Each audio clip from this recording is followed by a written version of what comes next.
अगर वक्त से पहले हुए लोकसभा चुनाव तो क्या होगी सपा की स्थिति, हुआ खुलासा तो चौंक गए लोग। अखिलेश यादव ने कह दी बड़ी बात। बीजेपी की रणनीति पर सपा चीफ का कटाक्ष। अखिलेश यादव का दावा, परिवर्तन आवाम की मांग है और चुनाव पहले हो या जल्दी परिवर्तन होकर रहेगा। क्या बीजेपी को सता रहा हार का डर या फिर इंडिया की बढ़ती ताकत ने कर दिया है सत्ताधारियों को परेशान, जो वक्त से पहले ही चुनाव करवाने की हो रही तैयारी। देखिए क्या है सपा की रणनीति और क्या है मतदाताओं की राय। क्या केंद्र सरकार ऐसा कर सकती है, और अगर ऐसा हुआ तो देखिए क्या होगी सियासी तस्वीर। वैसे तो लोकसभा चुनाव में लगभग 1 साल का वक्त बताया जा रहा है, लेकिन अब दावा किया जा रहा है कि चुनाव वक्त से पहले हो सकते हैं, और वक्त से पहले ही अगर चुनाव हुए तो फिर सियासी तस्वीर क्या होगी, ये सवाल हर किसी के जहन में कौंध रहा है।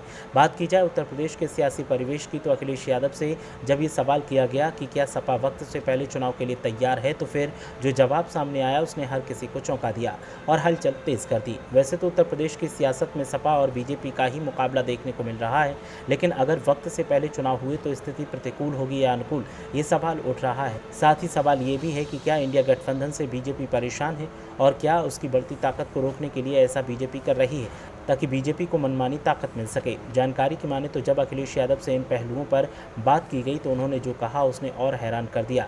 दरअसल लोकसभा चुनाव को लेकर इंडिया और एनडीए गठबंधन की तरफ से एक दूसरे पर लगातार हमले जारी हैं। इस बीच पहले पश्चिम बंगाल की सीएम ममता बनर्जी, फिर बिहार के मुख्यमंत्री नीतीश कुमार ने दावा कर दिया कि लोकसभा चुनाव समय से पहले दिसंबर में हो सकते हैं। इसे लेकर अब समाजवादी पार्टी के मुखिया अखिलेश यादव ने भी जवाब दिया है, और अखिलेश यादव ने जो कहा है उससे हलचल तेज है।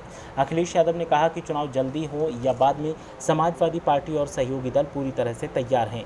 अखिलेश यादव ने कहा कि देश परिवर्तन चाहता है, इंडिया गठबंधन बीजेपी को हराने जा रहा है। अखिलेश यादव ने कहा कि बीजेपी सरकार की नीतियों और फैसलों से किसान, नौजवान, मजदूर और गरीब नाराज और दुखी हैं। बीजेपी ने गरीबों की उम्मीदों को तोड़ा है। बीजेपी गरीबों को गुलाम बनाए रखना चाहती है। सीतापुर में मीडिया से बात करते हुए सपा अध्यक्ष ने कहा कि बीजेपी सरकार के पास बढ़ती महंगाई, बेरोजगारी और भ्रष्टाचार का कोई जवाब नहीं है। सरकार महंगाई बढ़ाकर 10 साल से जनता की जेब काट रही है। उन्होंने कहा कि 400 रुपये का गैस सिलेंडर 1100 रुपये से ज़्यादा में बिकवाया। उन्होंने कहा कि बीजेपी ने पूरे देश की जनता को लूटा है। अब चुनाव सामने देखकर गैस सिलेंडर की कीमतों में सिर्फ 200 रुपये की कमी की गई है। डीजल, पेट्रोल समेत खाने पीने की चीज़ें, तेल और दाल की कीमतों में महंगाई आसमान पर है। अखिलेश यादव ने कहा कि सरकार बताए कि इतने दिनों से जो गैस सिलेंडर महंगा रहा और अन्य चीज़ों की महंगाई है, उसका मुनाफा किसकी जेब में जा रहा है।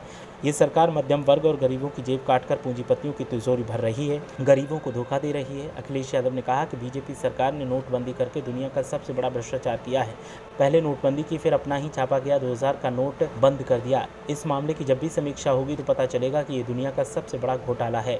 अखिलेश यादव ने कहा कि बीजेपी सरकार ने जनता से झूठे वादे किए हैं। आज पढ़े लिखे नौजवानों के हाथ में नौकरी और रोजगार नहीं है। गाँवों में बड़े पैमाने पर नौजवान बेरोजगार हैं। सरकार ने दावा किया कि इन्वेस्टर समिट में 33 लाख करोड़ का MOU हुआ है। नौजवानों को नौकरी देने के सपने दिखाए, लेकिन ज़मीन पर कहीं निवेश नहीं दिखाई दे रहा। लखनऊ से मऊ, गाजीपुर, पूर्वांचल, बुंदेलखंड और इधर सीतापुर तक हमें कहीं किसी भी तरीके का कोई कारखाना, फैक्ट्री लगती नहीं दिखी।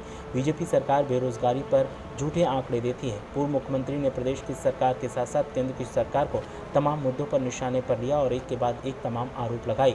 साथ ही दावा किया कि जो स्थितियां हैं वो दावा करती हैं कि अब परिवर्तन होकर रहेगा।